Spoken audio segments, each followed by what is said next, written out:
students. Now we'll continue again with unit number 3 and topic number 6, which is construction of tube wells, leaf canal irrigation and lifting devices.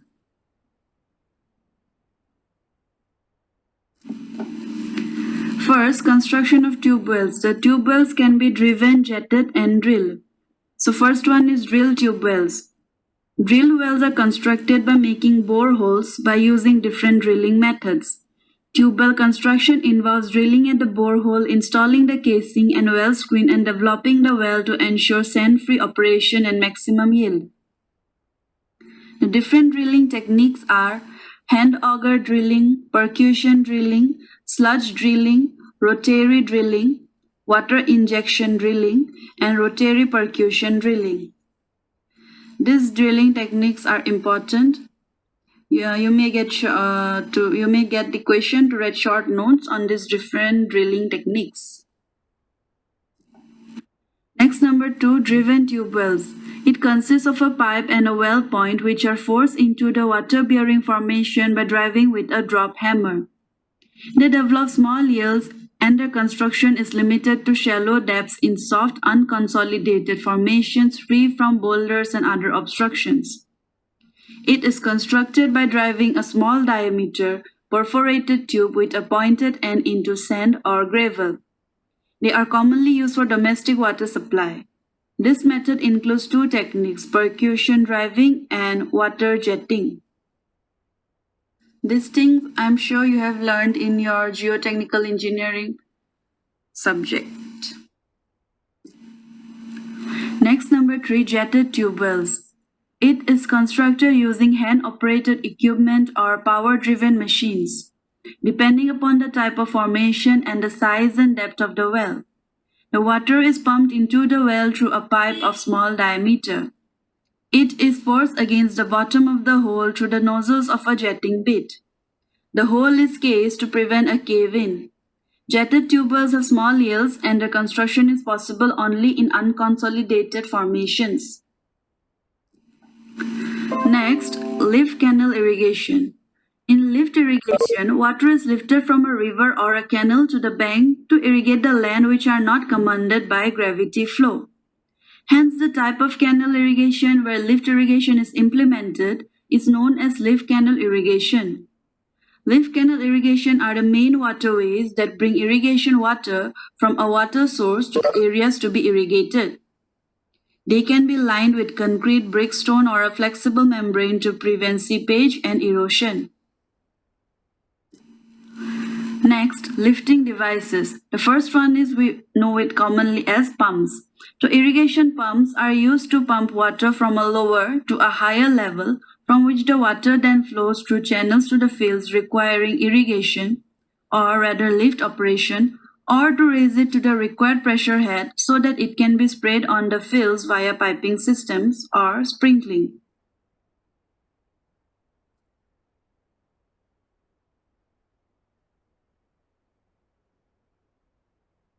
Here you can see a picture of a man pumping out water using power pumps, which has a surge chamber, piston and foot valve. In this slide you saw about the pump operation selection types, which is source of water, required pumping flow rate, total suction head and total dynamic head. So you need to explain this 4 terms. Now we'll go through a video which may be a bit long, but you need to watch it so that you can understand more about the pump selections or pumps, or about lifting devices, basically about lifting devices. So at the same time, you can give your attendance in the chat box. Thank you.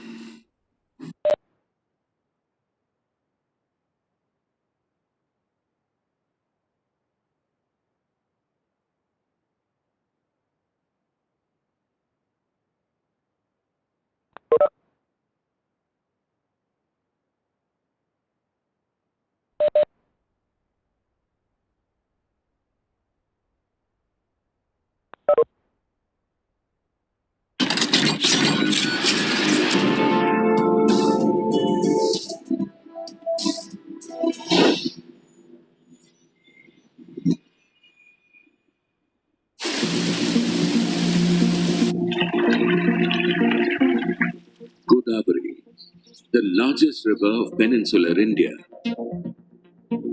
The river is a lifeline for crores of people in India's newest state, Telangana.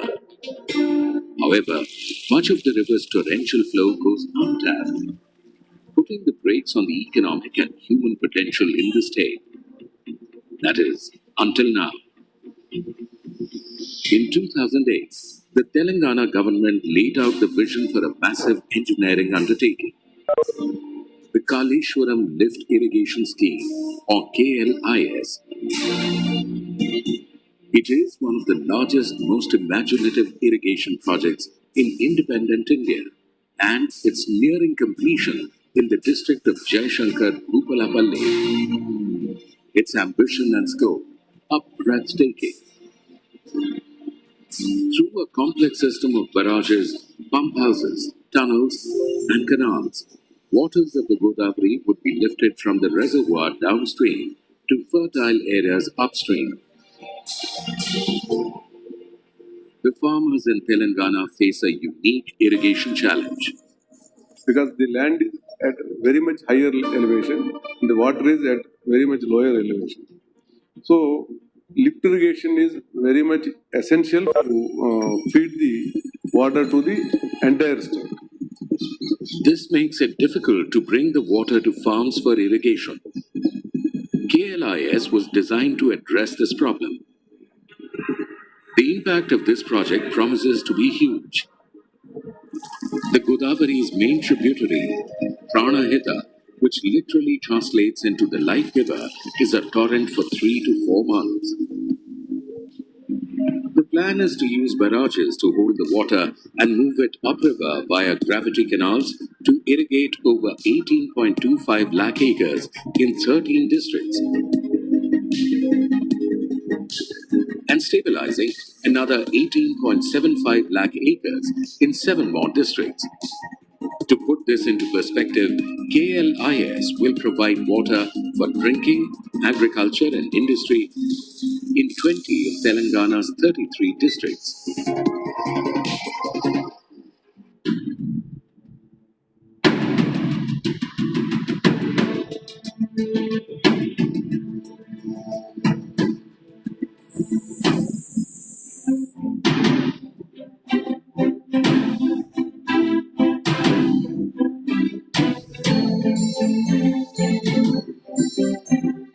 Kaleshwaram project is a very important project as far as Telangana government is concerned, and also the Telangana state is concerned, wherein a lot of ambition is there among the people of Telangana. KLIS posed an enormous engineering challenge. 3 barrages at Medigada, Annaram, and Sundela are the key parts of the irrigation system. The barrages not only store water, but also pump massive quantities of the precious resource upstream. Of the 3 barrages, Annaram is not the largest, but it is the most critical. The reason for this is that even as the larger barrage at Medigada is under construction, Annaram can still receive and store water for the lean months. The task of constructing the Annaram barrage was handed to AFCONS in 2016. While the geological and logistical challenges were tremendous to begin with, the company was given a deadline of just 24 months. When we saw Afghans, I have seen a different motivation and also the interest in beginning of the work. So actually they started in a difficult conditions as the farmers were not so much ready. Now they are ready actually giving their lands. The company has made a very good relation with them, and they made convince those people with the help of the government of Telangana, and in turn I and CAD they supported them, and they have the zeal and interest and also the dedication for completion of this project in a record time of 1.5 years. So 18 months is a very small period. And they achieved it. They almost 99%, 96 to 97% work is completed by them. Normally, this magnitude of project will take not less than 5 years. At the outset, a change in plan threatened to derail the schedule. The location of the barrage was shifted, which increased the length to 1,270 meters. The change also meant that geological survey would need to be done at the new site once again. The result was extra work of more than 4,000 piles and 20% increase over the estimated quantities of concrete and steel. But there was no shift in the deadline. Undeterred, Afghans decided to invest more resources to make up for the lost time. At every point of time, the government, exclusively at higher levels, including Chief Minister and Minister Irrigation, they cleared all the hurdles and made it a success.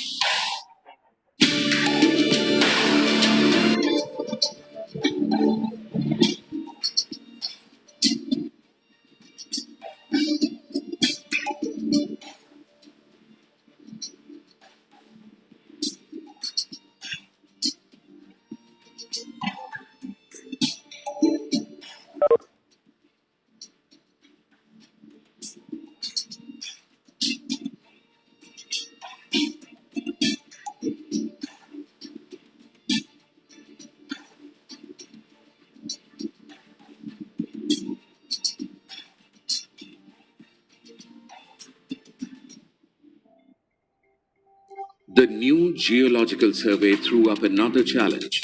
The ground at the new site had differentiated strata. The geological investigation, it has found that we are encountering different strata under the ground. It was sand, then even steep soil, and gravels and hard rock. In type of changes, a sheet pile is not possible to drive. So I've changed this into secant pile. Client decided to use secant piling in the cut-off foundation for the first time in the world in the construction of barrage. This involved the precise deployment of piling rigs for completion of foundation works.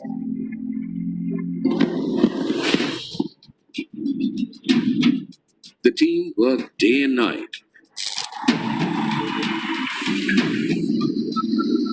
braving temperatures as high as 50 degrees Celsius in summers and the fury of the Godavari in flood during the monsoon.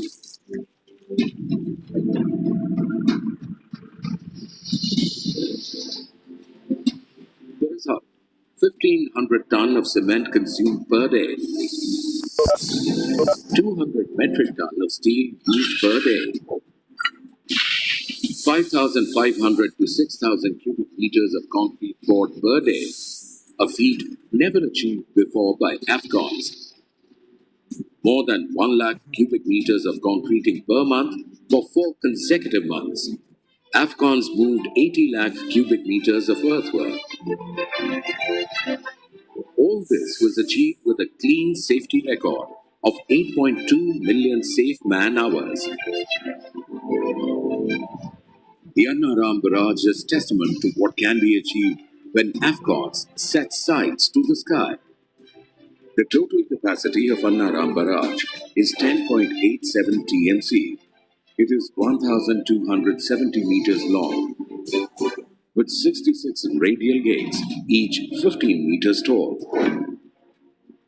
There are 72 piers, each 100 meters long, 4 meters wide, and 24 meters high.